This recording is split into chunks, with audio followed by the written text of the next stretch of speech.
Before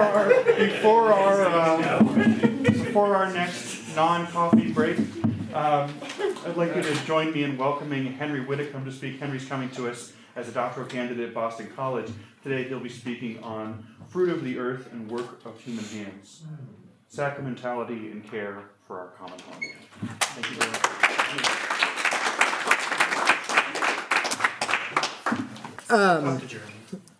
I will.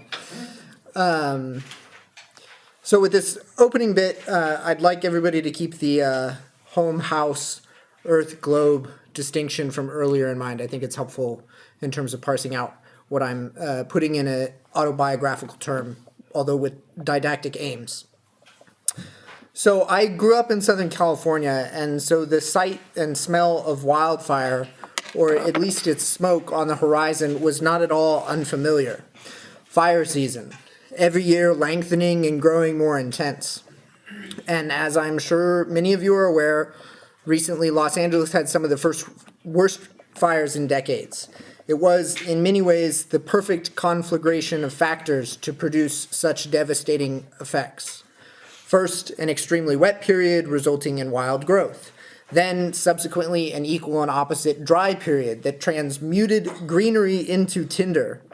Couple that with an atypically strong batch of Santa Ana winds, and then all that is left is a spark, a kind of aptissime symbol for climate change. The result was a series of fires that ended lives, destroyed communities, stretched resources to their limits, depleted fire insurance reserves, and displaced swaths of people. In many ways, this caught Californians by surprise. We are not unused to the fires, the acrid smell of smoke in the air, smog clouding our vision, and the possibility that our favorite set of hiking trails will be out of commission for a spell. There have been, however, in recent years, a sequence of fires that have increasingly threatened human life and habitations. This latest set inaugurated a new era of wildfires, wherein the threat is not merely to the landscapes, but also to humans. This emerging awareness, however, has been met by an inapt response, predicated on a culture of disjunct between the human and the natural so-called realms. As progressive and green as Californians like to imagine and present themselves, their whole lifestyle is characterized by this disjunct. And so there is no more apt symbol of this disjunct than the nascent industry of home fire defense systems. These first came to my attention after my mother implored me to download a fire tracking app to my phone so that I could get alerts about relevant events near my parents' home. While this is a helpful feature, it appears that the real product of this company, Frontline Wildfire Defense, is not a nifty GIS tool, the app is free, but rather a custom external sprinkler system that could cost a homeowner anywhere between $30,000 and $80,000, depending on property size and the particulars of a given installation. I'm not going to delve into the details, but the basics are water sprinklers, a fire retardant spray, etc., designed to encase your house and possessions. Well, externally, not the possessions interiorly. It strikes me as feckless. Wildfire suppression is a complicated, multi-pronged set of actions that requires boots on the ground, aerial support, local water resources, a wide array of defensive strategies. It takes place in a constantly changing environment and often involves strategic retreat and allowing whole swaths of land to burn in order to protect other more vital zones. Note also in the state of California, among others, it also involves prison labor. This whole paradigm symbolized by the fire defense system imagines the wild as out there, humans as over here, and the two at odds, and never the twain shall meet except for occasional recreational purposes. It presupposes that what is needed is lifestyle tweaking. One gets to keep their car, if it's a Tesla, their house, if the landscape is desert and water conserving, and all that's needed is sufficient barriers against the wild in order for life to go on as usual. If the cultural disposition toward the natural world is inadequate, which I'm positing it is, it must be replaced. And so to that we turn. I aim to do the following. First, I'm going to exposit Dr. Burns' account of the emerging good as the most appropriate way to understand ecological interrelations. Then I'm going to connect that account with the Eucharistic ecotheology of Luke Briola to indicate that the Eucharist is both font and fullness of this emergent goodness, and thus that integral ecology is in a way a spirituality. And then I'm going to aim to expand and generalize that, which pivots on what I'm calling the ambiguity of sacramentality. And then it concludes that as evenly a stridently Catholic ecotheology rooted in the Eucharist is ultimately in fundamental concert with other ecological approaches because of the way that Briola outlines it. So Byrne, in his Toward Environmental Wholeness, after tracing the trajectory of the history of environmental ethics through promising, though insufficient versions of holisms, proposes what he terms the framework of the emerging good as the most suitable ethical formulation for the relations that inhere in and constitute the thing we call the environment. It is rooted in Lonergan's emergent probability, the upwardly but indeterminately directed dynamism of the cosmic order.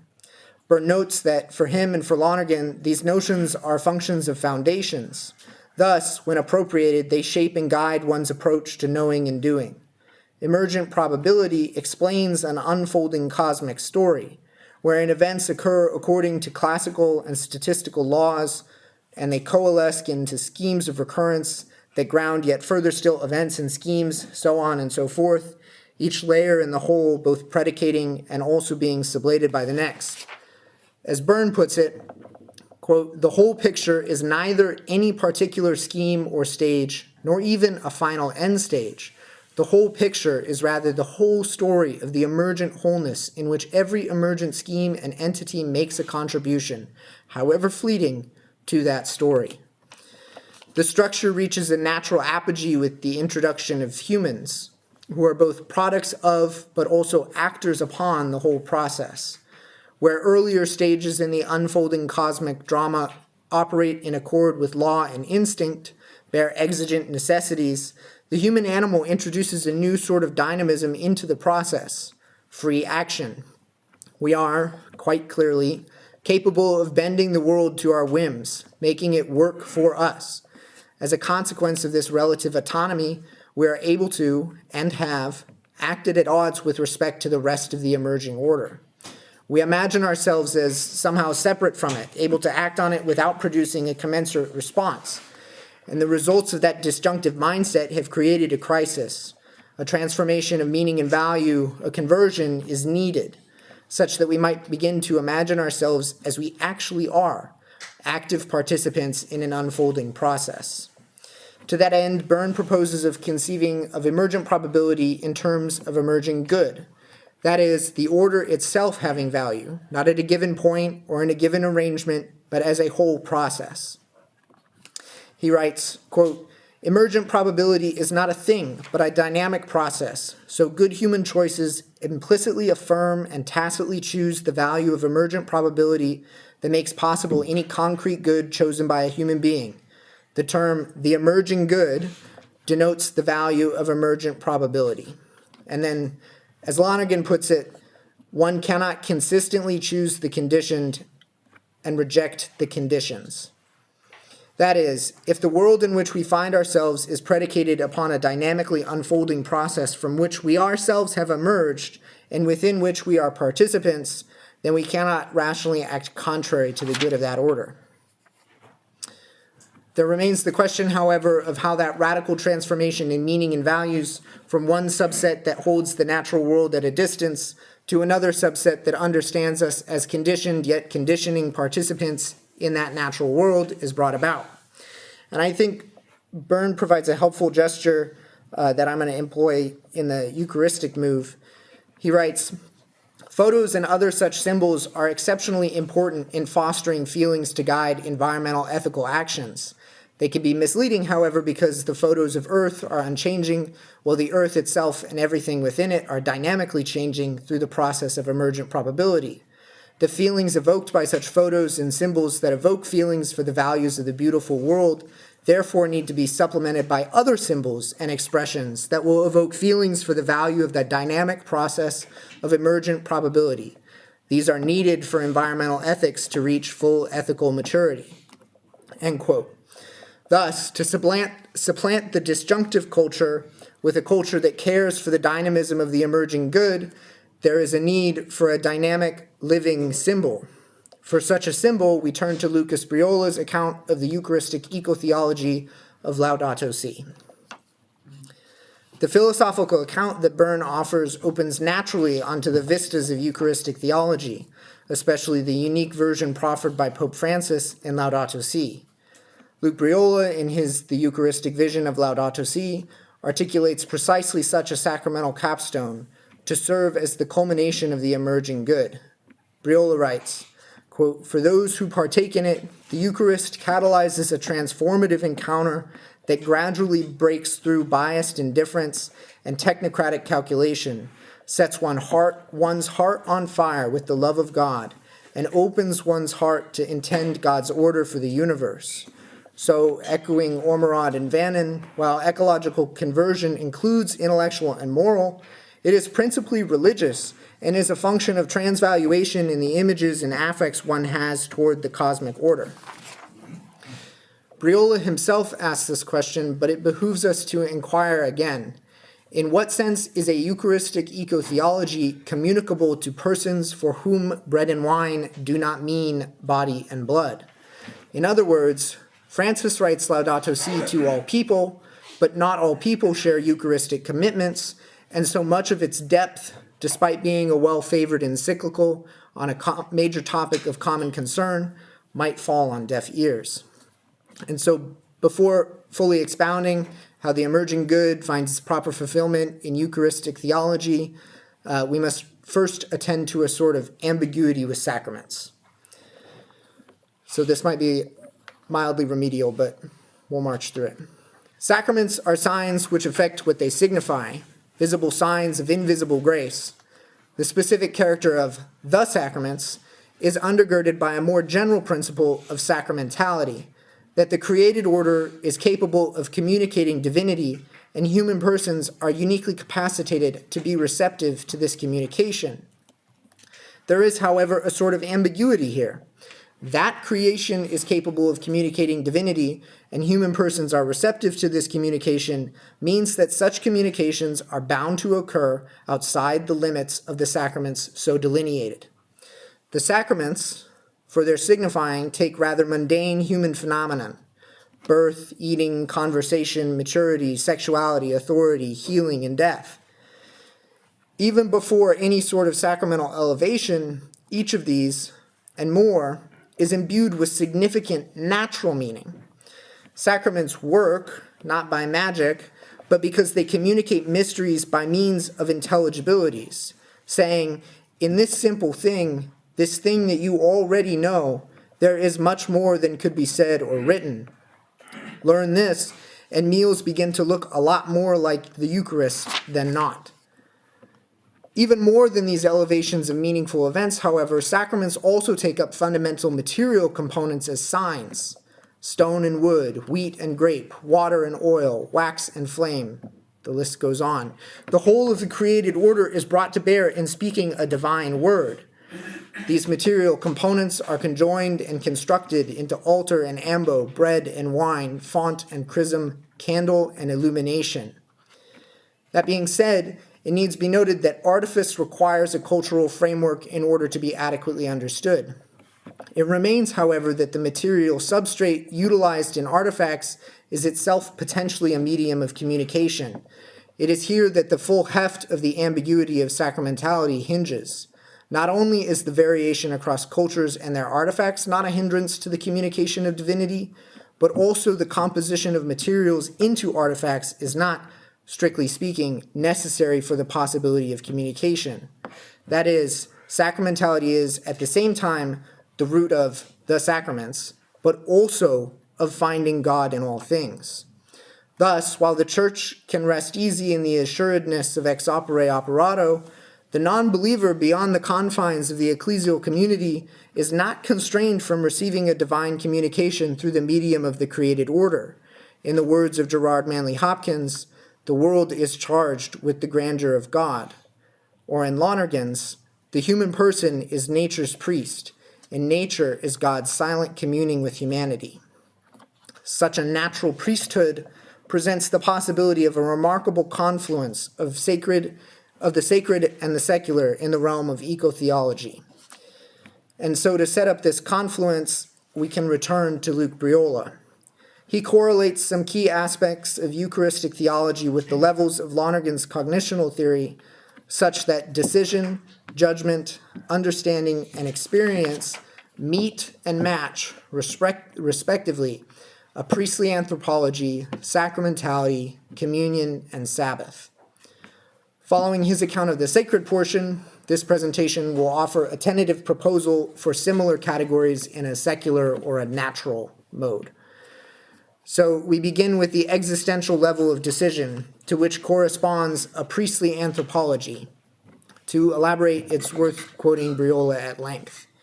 He writes, "The priestly vocation of the human person includes restoring the lower manifolds of creation, what he calls elemental values, to their higher good, their transcendent end in the God who is the love that moves the sun and other stars. This charge means giving voice to every creature under heaven, the subatomic movements, chemical processes, and biological phenomena that undergird human intentionality all transcend themselves insofar as one surrenders oneself in praise to the unrestricted character of being and love. As Lonergan himself remarks in his writings on the Eucharist, the finality of a formal sacrifice is to be a compendious symbol of the universe toward God." In this, I hope that the framework of the emerging good should be clear, as well as the fashion in which the Eucharist is its proper fulfillment. To concretize the above, Briola presents two moments in the liturgy, the Psalms and the offertory, as specific places that people can learn and appropriate their priestly identity. Following that, on the level of judgment, two affirmations emerge, that one is not the center of the universe, and that the universe is a reality charged with the grandeur of God. Furthermore, within the Eucharistic liturgy, it becomes clear that one is situated in an entire cosmic liturgy. Thus, Briola writes, "The Eucharistic liturgy can invite the more general judgment that in the words of Laudato Si, there is an irreducible mystical meaning to be found in a leaf, in a mountain trail, in a dewdrop, in a poor person's face." The appropriate stance towards the created order, then, is not grasping possessiveness, but receptive gratitude. The Eucharistic celebration thus invites Christians to make loving judgments about the goodness of creation, to embrace both one's creatureliness and to affirm the sacramental capacity of the universe to glorify God. Having made those affirmations, one comes to understand that the world is most properly seen through the lens of communion. One understands that all things are brought together in one process, in one single living act of praise. Finally, being oriented toward the world as priest, judging oneself a creature and creation to be a communication of divinity, and understanding that the whole created order is best construed as communion, one grows into a posture of attentivity and care, invited to listen to the hymn of creation to which one is inextricably tied. As this account of the integral Eucharistic theology that Briola synthesizes from papal teaching is rooted in the structure of human cognition, it makes the framing, through a pivot on, again, what I'm calling the ambiguity of sacramentality, convertible to a more general and, in a way, secular or natural mode. Following the same descent from decision, judgment, understanding through experience, a second matching set could be tentatively termed, and I am not married to any of these, earthling, or if you want to get real hikerism with it, dirtbag, grandeur, holism, and campsite. So that would correspond to the priestly anthropology, the sacramentality, communion, and then Sabbath. So this earthling, this natural priest, one who is existentially open to the natural world, acting as one participant among many in an unfolding dynamic process of growth and development. Grandeur is the natural apprehension and judgment of value, that the world around oneself is a marvelous and spectacular tangled bank of life and landscape. Holism is the understanding that the whole world is an integral order, with each part having its role and place in this grand unfolding process.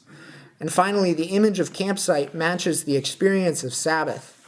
Having wandered the mountains and valleys of this grand whole, one comes to rest in a clearing and among friends sets down roots, if ever briefly.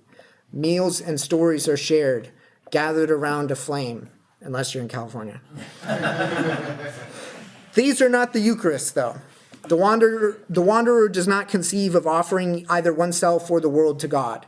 Grandeur is not sensed as speaking a deeper, more fundamental word. Holism is somehow incidental and not the expression of an intelligence. A campsite is not a divine injunction to worship, but a human necessity. I don't know if you've ever been backpacking. And yet, these are also not entirely not Eucharistic. They are the human and natural substrate out of which the Eucharist is supernaturally confected. To invert a line from Laudato Si, a dewdrop, a leaf, a mountain trail reveal a mystical meaning that opens one to the Eucharistic character of creation. Thus, the fact that Laudato Si articulates its integral ecology in terms of the Eucharist does not preclude it from being communicable to those for whom bread and wine are merely that. Instead, hinging on the more basic reality of sacramentality, the Eucharistic truths of Laudato Si are perhaps the most apt to meet our present crisis. Natural reverence is open to a transformation by supernature, but the first is the condition for the possibility of the latter. A latent apprehension of value of the natural order precedes and prepares judgments of truth and value about creation, and further, a creator. The reality of divine communication within the created order is, in principle, accessible to all persons. This need not, however, be expressed in the specific terms relative to Catholic Eucharistic theology, but rather can be broadened to speak to all. Thus, the shift from a disjunctive culture to a culture of care and communion, while always Eucharistic, need not use that language of expression. Anyone who attentively, intelligently, reasonably, and responsibly and lovingly grounds themselves in a place can come to know the holistic grandeur of the world. As liturgy shapes a Eucharistic people, so being outdoors, no longer thinking of ourselves as at a distance from, but rather within the created order, may shape an ecological people. Thank you.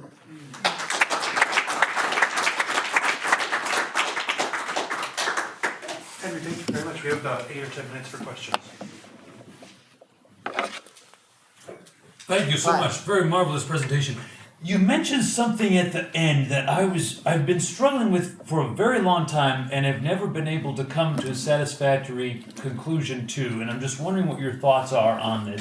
And that is the personal communion with nature having a converting impact. But yet, the thing that I struggle with in that is that those of us who have tried, or many people who which is a term I want to introduce as like a potential impediment to sacramentality, and that is the fetishization of nature, right?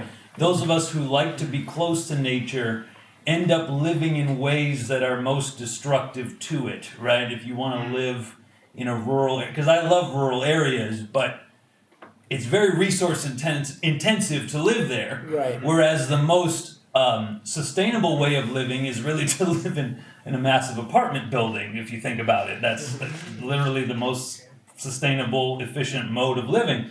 So I'm wondering then, how do you bridge that gap whereby the way that we live most efficiently does not provide us with access to the sacramentality of nature? And do we then end up fetishizing nature and then destroying it by trying to live close to it?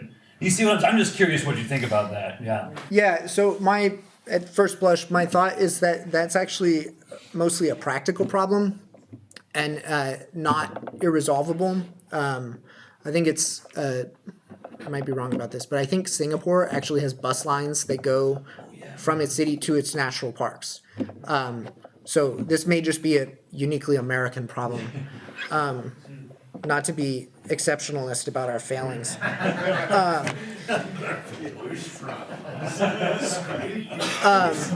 But so it's resolvable, not, the presentation was about like finding a mentality suitable for like a renewed relationship with the environment that understands ourselves as part of like participants in a process. But what that means is that also we are ourselves as participants in that process. And so that would mean being very human, which involves, in Thomas's line, digging ditches and building houses. And so those kinds of things are questions about how we organize ourselves as a society. And so I think we could get around some of the detrimental issues that have to do with like environmental impact with respect to our being outdoors in the way that we organize ourselves, but it also requires a mentality change. I've got a great story about marmots if you want to laugh. Just really quickly, will you run the parallel sets of terms for me one more time? I just want to hear them one more time. Yeah, so it's descending from decision to experience. Briola's Eucharistic patterning is priestly anthropology. Sacramentality, which is a twofold judgment with respect to one's creatureliness and the grandeur of God in the world. And then there's communion as understanding subsequent to those two. And then finally, the experience of Sabbath. And then the parallels that I've set up and am open to alternative names are like Earthling as our kind of like decisive stance. What did I say? Now you've gone and made me forget, John. Don't self dirtbag short. Dirtbag is a good one. Oh, grandeur. So grandeur is the equivalent to sacramentality. It's just kind of a neutral way of saying the same thing. So you got me there. Holism is the understanding, and then campsite is just kind of operative image, and that's just because I'm partial to that. Any suitable image, kayak, depending on the intensity of your river. Thank you.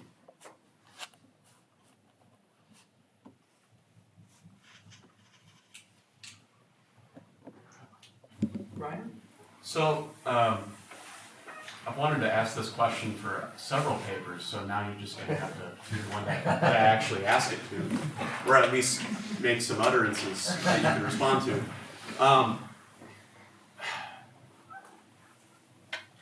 At the level of symbol, campsite, whatever, I do wonder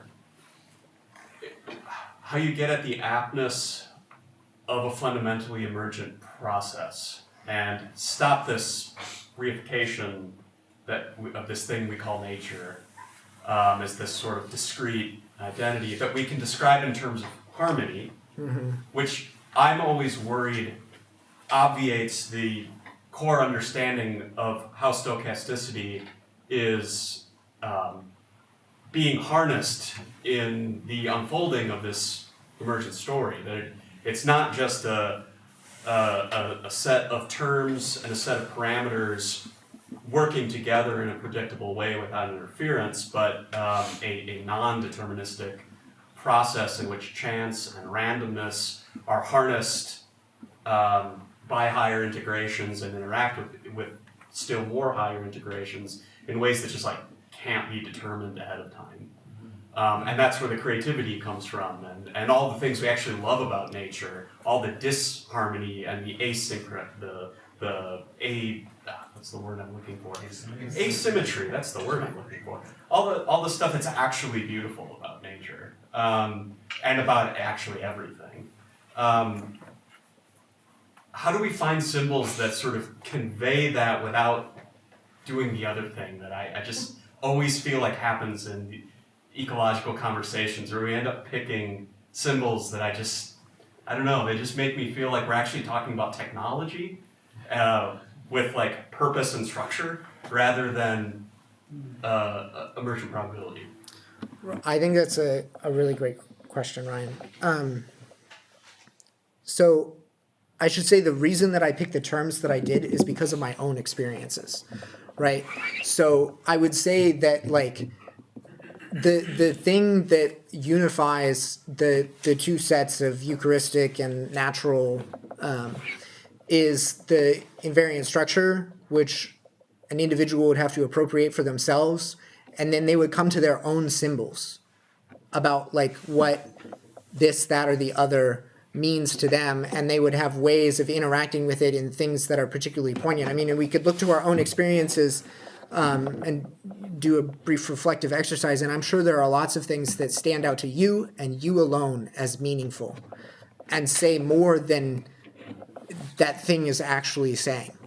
And there are many ways in which humans do this. And so my thought on that would be that, like, in a way, the symbol doesn't really matter. It could be campsite, it could be something else.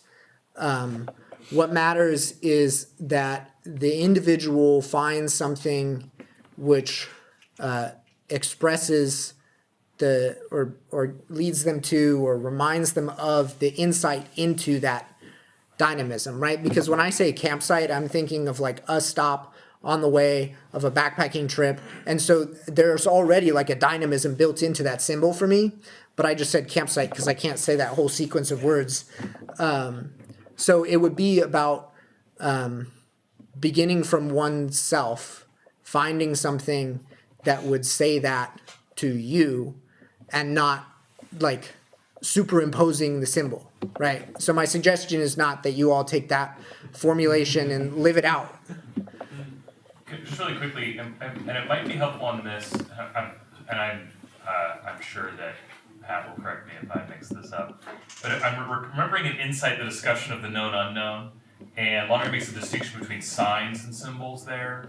And if I remember correctly, symbol functions very much in the way you're discussing, where it's sort of evocative of the affectivity, but sign is connected to an interpretive account. And so I wonder if, as you develop this, which I find very promising and think you should, I mean, you're really onto something here.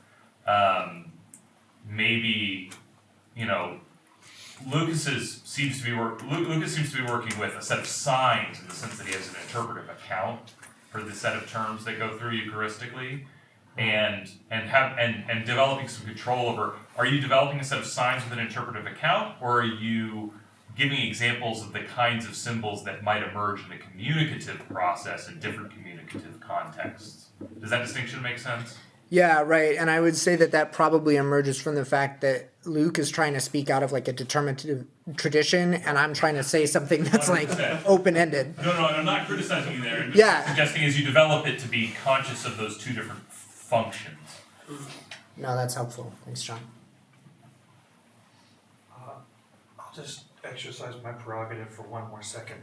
I'm kind of struck by what you said, that the symbol almost doesn't matter, because it seems like in a lot of theological discourses, precisely what makes a symbol and not a sign is that it's not dispensable, right? So if you think about Rahner on theology of the symbol, for instance, right, in that kind of a discourse, his fundamental example of the symbol is the body is the symbol of me. It's not like the body doesn't matter, the body matters tremendously. And so I think that, like, in trying to work out a larger theological account of this beyond a particular discourse community that we may be more fluent in, that would be a thing I'd want to be really attentive to as well. Right. I guess, yeah, I was being flippant. A better way to put it would be the material of the symbol is a diaphora. I feel much better. All right, well, wonderful. Well, if you'll join me in thanking